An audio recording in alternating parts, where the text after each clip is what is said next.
사사 입다가 이스라엘을 구원하는 과정을 우리 계속 살펴보고 있죠. 지난주에 우리는 세상이 우리로 하여금 하나님이 우리에게 하시는 소리를 듣지 못하게 하는, 정확하게 말하면 하나님께서 우리에게 베풀어 주시는 일하심에 어떤 의도를 가지셨는지 그 의도를 의심하게 하는 그런 세상의 소리에 대해서 우리가 같이 나누었습니다.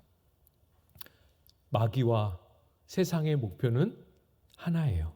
하나님의 택하신 자들이라 할지라도 어떻게 해서든 미혹하고 넘어뜨리고 헷갈리게 해서 하나님의 백성으로서의 삶을 이 땅에서 살지 못하게 하는 것이 목표입니다. 하나님의 백성들이 하나님을 의지하고 하나님을 붙잡고 살아갈 때 나타나는 하나님의 은혜, 또 하나님의 능력, 그것이 이 땅에서 사라지는 것, 그게 목표죠.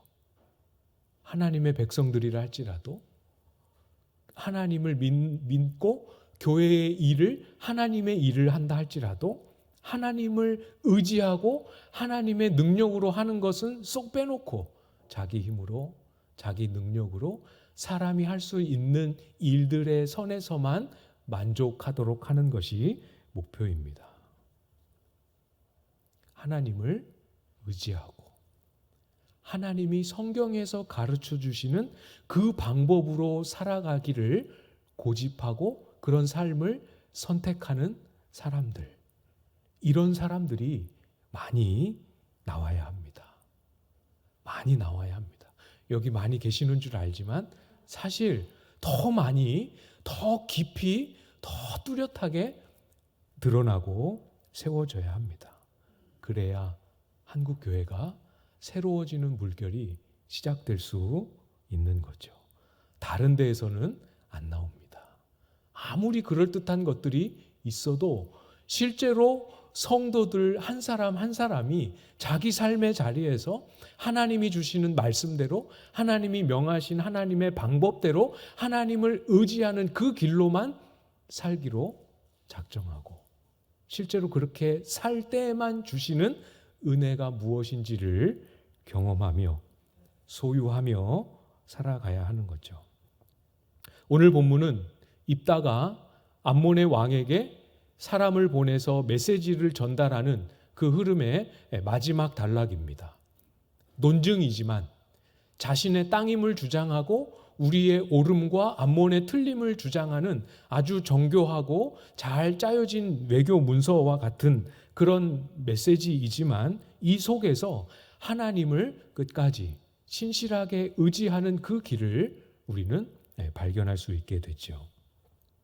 그 길은 오늘 설교 제목이 있는 것처럼 사사이신 여호와, 사람 사사 말고 우리의 진정한 참된 사사이신, 왕이신, 지도자이신, 우리의 인도자이시고 구원자이신 하나님께로 우리가 전심으로 더 많이 돌이킬 때, 그렇게 할 때 우리에게 길이 열려지게 되죠. 먼저 23절 말씀을 보시면 이스라엘의 하나님 여호와께서 이같이 아모리 족속을 자기 백성 이스라엘 앞에서 쫓아내셨거늘 내가 그 땅을 얻고자 하는 것이 옳으냐. 이스라엘의 하나님 여호와께서 이같이 아모리 족속을 자기 백성 이스라엘 앞에서 쫓아내셨거늘, 아모리 족속을 쫓아내셨다. 이 맥락이 앞에 이어지는 본문의 흐름 속에 있어요. 우리가 암몬 땅을 빼앗은 게 아니고 이 땅은 원래는 모압 땅이었고 이 모압을 아모리 사람이 빼앗았는데 그 아모리 사람들과 전쟁을 해서 우리가 아모리 사람들의 땅을 아모리 사람에게서 빼앗은 것이다. 그것을 주장하는 흐름 속에 있는 말씀이죠. 근데 표현이 하나님께서 아모리 족속을 이스라엘 앞에서 쫓아내셨다, 이렇게 고백을 합니다. 표현은 조금 다르지만 같은 내용이 21절에도 있어요. 여호와께서 시혼과 그의 모든 백성을 이스라엘의 손에 넘겨주시매. 앞에 우리가 봤던 본문에는 23절에서는 쫓아내셨거늘 21절에서는 넘겨주시매 표현은 다르지만 하나님이 이기게 하셨고 하나님이 싸우셨고 승리를 주셨다. 하나님이 이 땅을 우리에게 주셨다. 고백하고 있습니다. 이런 고백은 사사기에서도 또 여호수아에서도 굉장히 많이 등장하지요. 하나님께서 이스라엘 앞에서 아모리 족속을 쫓아내셨다. 이 사실은 굉장히 우리에게 익숙합니다. 별로 새로워 보이지 않고 특별해 보이지 않을 수 있습니다. 그러나 그런 말씀이 아니죠. 여러분, 오늘 본문에서 입다가 우리 이스라엘 앞에서 하나님이 쫓아내셨다 하는 이 사실을 붙잡고 있는 이것은 정말 붙잡아야 할 여러 줄 중에 제대로 된 생명줄을 제대로 붙잡고 있는 겁니다. 전쟁은, 싸움은 이스라엘이 했지만 하나님이 적들을 쫓아내셨습니다. 하나님이 그 대적들을 아모리 족속과 시온 왕을 하나님이 이스라엘 손에 넘겨주셨습니다. 이스라엘이 또 모세가 잘 싸워서 얻은 게 아니죠. 잘 알고 계시죠? 모세의 실력이 아니었습니다. 이스라엘의 능력이 아니었습니다. 이스라엘의 군대도 이스라엘이 가진 무기도 아니었습니다. 우리가 성경을 이렇게 읽고 성경 속에 나타난 사건, 이스라엘의 역사 속에 나타난 사건에서는 하나님이 하셨다라는 사실을 이해하는 게, 발견하는 게 전혀 어렵지 않습니다. 보이지 않는 하나님의 일하심을 다 우리가 볼 수 있도록 성경은 명확하게 드러내서 기록해주고 있지요. 그렇기 때문에 하나님을 발견하기도 어렵지 않고 그 하나님을 이해하기도 어렵지 않습니다. 하나님이 성경 속에서, 이스라엘 역사 속에서 하나님이 이렇게 일하시고 이스라엘 가운데 역사하셨구나.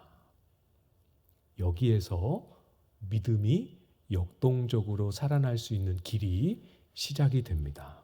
성경 속에서 하나님이 이렇게 이스라엘 역사 속에 일하시는구나를 발견하고 깨닫는 그 시선, 그 안목, 그 기준을 그대로 성경을 덮음과 함께 없애버리지 말고 그 기준과 시선을 그대로 우리의 삶으로 가지고 와야죠. 우리의 삶을 마주할 때, 삶의 결과를 마주할 때, 인생의 미래를 바라볼 때에도 똑같은 시선과 기준을 가지고 바라볼 수 있어야 합니다. 그 시선이 우리의 삶을 바라보는 속에도 살아있을 때 어떤 일이 일어납니까? 감사하게 되죠. 은혜인 줄 알게 됩니다. 직장에서 일한 건, 직장 상사 눈치 보면서 일한 건 나예요. 그렇지만 내가 수고하고 내가 일한 것만큼 얻도록 하신 것은 하나님이심을 알고 깨닫고, 우리 눈에는 하나도 안 보이지만 그렇죠. 하나님이 하셨습니다. 하나님이 채우셨습니다. 하나님이 먹이셨습니다. 라고 깨닫고 고백하는, 은혜를 은혜로 알고 고백하는 믿음이 생기게 되지요. 이 믿음, 내가 열심히 노력해서 얻었지만 하나님이 저에게 허락하신 하나님의 것입니다. 이거 고백하실 수 있으시겠습니까? 제가 광안제일교회 오고 난 이후에는 한 번도 그런 이야기를 못 들어봤어요. 그러나 예전에 사역할 때는 종종 비교적 여러 번 자주 들어봤습니다. 뭐냐면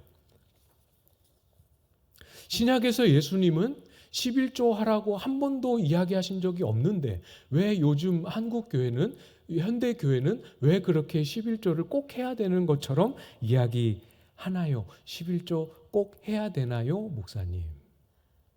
그런 질문 들어보신 적 있으십니까? 없으시군요. 저는 되게 많이 들어봤습니다. 여러분은 11조 왜 하고 계시죠? 11조의 의미가 뭔지 알고 계십니까? 시편 128편 2절 말씀에 있는 것처럼 내 손이 수고한 대로 먹게 하시는 하나님의 복주심. 수고는 내가 한 것이지만 그 수고한 게 인생을 살아보셔서 아시지 않습니까? 수고한다고 그게 다 내 입으로, 수고한 만큼이 다 내 주머니로 들어오는 게 아닌 거 잘 아시지 않습니까? 수고한 대로 내가 먹을 수 있게 허락하신 하나님의 살아계심을 인정하고, 내 통장, 내 월급 통장에 찍힌 돈이지만, 내 호주머니에 들어와 있는 돈이지만, 내 입에 들어와 있는 먹을거리지만 이거 하나님 겁니다 하는 고백으로 10분의 1을 떼어서 드리는 거잖아요. 그런 의미로 하고 계시죠? 그 고백 속에는 내게 주신 모든 것이 하나님 것이고 하나님이 주신 것입니다라는 믿음이 담겨 있는 겁니다. 그러나 뒤집어서 왜 신약에서 11조를 이야기하지 않는데 11조는 구약의 명령인데 오늘날에도 해야 하나요? 라는 질문을 뒤집어서 그 밑바탕에 깔려있는 생각을 이렇게 살펴보면 그 밑바탕에는 무슨 생각이 깔려있는 겁니까? 10의 1부터 10의 9, 10의 10까지 전부 사실은 내 거죠. 내 건데 이걸 왜 10분의 1이나 만큼이나 달라 하느냐라는 질문에 의미가 되지 않겠습니까? 정말로 진짜로 내게 주신 모든 것이 전부 하나님의 것입니다라고 말 그대로 믿는다면 그렇게 질문 못하죠. 그렇죠? 어떻게 오히려 거꾸로 어떤 질문이 나와야 마땅하겠습니까? 10에 10이 내 모든 소유가 하나님의 것인데 왜 우리는 10에 1만 드리지요? 10에 2, 10에 3은 왜 없지요? 라는 생각이 일어나야 마땅한 것이고 정상인 것이죠. 지금 제가 뭘 말씀드리는지 알고 계십니까? 헌금에 관한 이야기를 하는 것이 아니라 우리 손에 주어지신 그 모든 삶의 결과물이 내가 수고하고 내가 땀 흘렸지만 하나님이 하신 것임을 선명하게 확인하고 고백할 줄 알아야 한다라는 것을 말씀드리는 겁니다. 이렇게도 생각해 볼 수 있겠죠. 기도를 어떤 삶의 어려움을 마주쳐서 열심히 정말 간절히 기도하고 응답을 받았습니다. 정말 극적으로 해결이 되었습니다. 그럴 때 어떻게 생각합니까? 마음이 어떤 마음이 듭니까? 아, 하나님이 내 기도를 들으셨구나. 들으시고 나를 불쌍히 여기셔서 나를 도와주셨구나. 은혜요, 감사라고 우리가 고백하게 되죠. 그러나 속마음 중에 이런 마음 품어본 적 없으십니까? 하나님이 해주셨지만 그래도 내가 평소와 달리 기도 좀 많이 하기는 했지. 그러니까 평소처럼 말고 좀 더 많이 기도했으니까 점점점 하면서 그런 마음이 우리 속에 찾아들기 시작합니다. 이해할 수 있지만 조심해야 될 생각이지요. 여기서 한 걸음 더 나아갑니다. 심지어 어떻게까지 생각합니까? 예를 들면 이런 거죠. 열심히 기도를 했던 내용이 1시간씩 40일을 매일매일 안 빼놓고 기도했어요. 아, 내가 1시간씩 40일을 한 번도 빼놓지 않고 기도하니까 이루어 주시는구나. 자신과 비슷한 어려움을 당하고 있는 사람의 이야기를 들었습니다. 찾아가서 격려를 해줍니다. 뭐라고 이야기합니까? 내가 똑같은 거 겪어봐서 아는데 1시간씩 40일 기도 작정 기도하니까 들어주시더라. 본인이 그렇게 해서 응답을 받았던 건 맞는 말이지만 1시간씩 40일을 해서 들어주신 것이 아니고 우리의 기도를 10분씩 4일만 해도 우리의 간절한 부르짖음을 들으시는 하나님께서 불쌍히 여기시고 우리 가운데 일하신 거죠. 내 기도가 만들어낸 것이 아니고 하나님이 행하신 것을 확실하게 이해하고 받아들이고 고백할 수 있어야 합니다. 1시간씩 40일이 아니라 2시간씩 100일을 해도 안 되는 건 안 되는 일임을 우리가 경험하게 되지 않습니까? 10분씩 4일을 해도 하나님의 들어주실 일은 금방금방 들어주시는 것도 경험하지 않습니까? 내 기도가, 내 수고가, 내 실력이 아니라 살아계신 하나님이 우리와 함께 하시고 들으시고 불쌍히 여기시는 살아계신 하나님이 행하시는 일이지요. 기도가 잘못이겠습니까? 11조가 잘못이겠습니까? 하나님을 의지할 줄 잘 모르는 우리의 마음의 문제이지요. 성경에 그런 신뢰가 있지 않습니까? 사무엘이 선지자로 이스라엘 가운데 세워졌을 초기에 블레셋과 전쟁을 할 때 큰 패배를 경험한 적이 있었습니다. 그때 이스라엘 백성들이 이런 행동을 했지요. 사무엘상 4장 3절 말씀해 보시면 백성이 진영으로 돌아오매 이스라엘 장로들이 이르되 여호와께서 어찌하여 우리에게 오늘 블레셋 사람들 앞에 패하게 하셨는고 여호와의 언약궤를 실로에서 우리에게로 가져다가 우리 중에 있게 하여 그것으로 우리를 우리의 원수들의 손에서 구원하게 하자 하니. 전쟁에서 패배한 후에 대안으로 생각한 것이 하나님 앞에 엎드려서 왜 졌는지 여쭤보고 우리를 이기게 해달라고 엎드리는 것이 아니고 언약궤를 가서 들고 와라. 여호수아서에 언약궤를 들고 전쟁을 했던 그 많은 경험들을 흉내냅니다. 언약궤를 들고 오는 그 자체가 잘못은 아니에요. 무엇이 잘못입니까? 뭐가 문제겠습니까?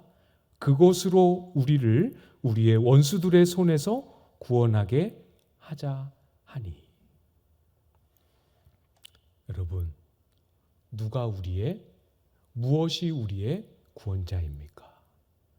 방법이 예전에 하나님의 은혜를 경험했던 과정이 그것이 우리의 구원자가 아니지요. 그때도 살아계셨고 일하셨고 지금도 살아계시며 똑같이 일하고 계시는 하나님이 저와 여러분의 구원자요 도움이시고 진정한 사사이심을 확실하게 우리의 마음으로 받고 믿음으로 고백해야 합니다.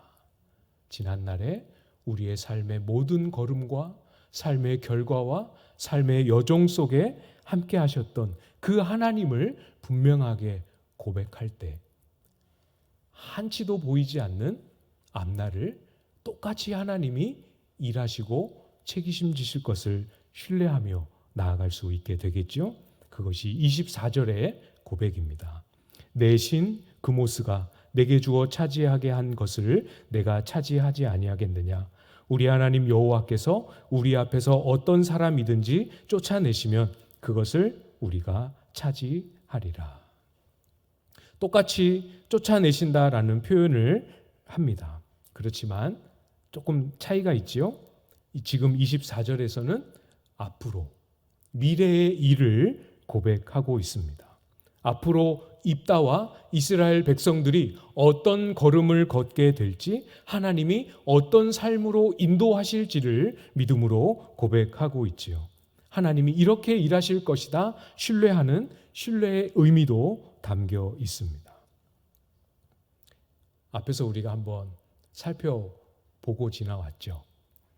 이스라엘 백성들이 암몬 자손을 향해서 18년 동안 한 번도 당당하게 제대로 우리가 하나님의 백성이고 하나님의 땅에 살고 있으며 너희가 잘못한 것이다 한 번도 제대로 말해보지 못했던 그런 이스라엘이었습니다. 그러나 그런 이스라엘이 오늘 하루아침에 이렇게 갑자기 당당해질 수 있는 것, 암몬을 향하여 이렇게 당당하게 선언하고 선포하고 선을 그을 수 있는 것, 이스라엘의 국력이 갑자기 급성장해서가 아니죠. 암몬의 힘이 갑자기 약해져서도 아니지 않겠습니까? 입다가 뭘 믿고 이렇게 당당하게 선포하고 있습니까? 쫓아내시는, 누구든지 만나게 하실 그 사람들을 하나님이 원하시면 얼마든지 쫓아내실 수 있는 그 하나님 때문이지요. 하나님입니다. 다른 것 아닙니다. 다른 그 누구 아닙니다. 하나님입니다. 하나님이십니다. 27절 말씀을 보시면 내가 네게 죄를 짓지 아니하였거늘 네가 나를 쳐서 내게 악을 행하고자 하는도다. 원하건대 심판하시는 여호와께서 오늘 이스라엘 자손과 암몬 자손 사이에 판결하시옵소서 하였으나. 여기서 심판하시는 여호와께서 할 때 이 심판하시는 이 단어가 똑같은 단어입니다. 사사라는 단어와 같은 단어예요. 뒤에 나오는 판결하시옵소서 이 말도 같은 단어입니다. 똑같은 단어예요. 그러니까 이 똑같은 단어를 다른 데서는 사사로 번역했던 것을 참고해서 사사라고 번역을 해서 조금 어색하기는 하지만 그 직역을 해보면 이렇습니다. 사사이신 여호와께서 오늘 이스라엘 자손과 암몬 자손 사이에 사사로 행하여 주십시오. 이런 의미가 되는 거죠. 하나님은 이스라엘과 다른 민족들 사이에서 진정한 사사로 이스라엘을 판단하시고 진정한 사사로 이스라엘이 가야 할 길을 가르치시고 인도하십니다. 무엇이 옳고 그른지를 판결하시고 심판하십니다. 참된, 누구도 이의를 제기할 수 없는 참된 공의로 판결하시고 심판하시는 분이시죠. 판단의 주권은 사람에게 있지 않습니다. 사람의 힘이 강하냐, 그 나라의 민족의 힘이 세냐 약하냐 여기에 달려있지 않습니다. 이따가 이렇게 당당하게 말할 수 있는 믿는 구석이 있다 말씀드렸죠. 사사이신 하나님, 우리의 진정한 사사이신 하나님을 최소한 그만큼은 확실히 알고 확실히 믿고 마음에 확실히 붙잡았습니다. 언제든 어느 때에든 공의롭게 판단하시는 하나님이지요. 그러니까 이따가 딱 볼 때 우리에게 뭐가 필요하겠다 이 생각을 했겠습니까? 공의로, 온전한 공의로 판단하시는 그 하나님 앞에 진짜 필요한 것이 무엇이겠습니까? 강함보다, 무기보다 우선 더 필요한 것이 무엇이겠습니까? 공의로 판단하시는 하나님 앞에 의로움으로 서야지요. 내가 너희에게 잘못한 것이 없는데 너희가 이렇게 행하는 것이 옳으냐? 하나님 앞에 의로움으로 서야지요. 힘을 갖기 이전에, 힘을 찾기 이전에 거룩함으로 하나님 앞에 서는 것이 저와 여러분이 가야 할 첫 번째 길입니다. 무엇이 의로움입니까? 어떻게 해야 그렇게 할 수 있겠습니까? 어떻게 하는 것이 하나님이 저와 여러분을 기쁘시게 할 만한, 하나님 보시기에 그렇게 흡족할 만한 의로움이 될 수 있겠습니까? 하나님을 믿는 믿음이지요. 하나님을 믿는 믿음이 하나님의 마음에 흡족한 우리의 의가 됩니다. 아브라함이 하나님을 믿음에 그것을 그에게 의로 정하셨다. 이렇게 성경은 말씀하십니다. 여러분, 저와 여러분에게 하나님이 뭘 기대하시는지, 뭘 바라고 기다리시는지 잘 기억하셔야 됩니다. 누구를 신뢰하는가? 무엇을 신뢰하고 의지하는가? 이거 보고 계십니다. 한치 앞을 알 수 없고 미래가 불투명한 것은 모두에게 똑같은데 그런 암울하고 답답한 인간의 한계 속에서 과연 하나님을 끝까지 의지하고 붙잡고 신뢰하는 사람은 과연 누구인가 살피고 기대하시고 찾고 계십니다. 하나님은 세상이 아무리 불의하고 어둡고 더러워도 일하십니다. 하나님을 신뢰하는, 진짜로 하나님이 행하셨고 하나님이 행하실 것을 믿음으로 붙잡는 하나님을 의지하는 자를 통하여 하나님은 일하시길 기대하십니다.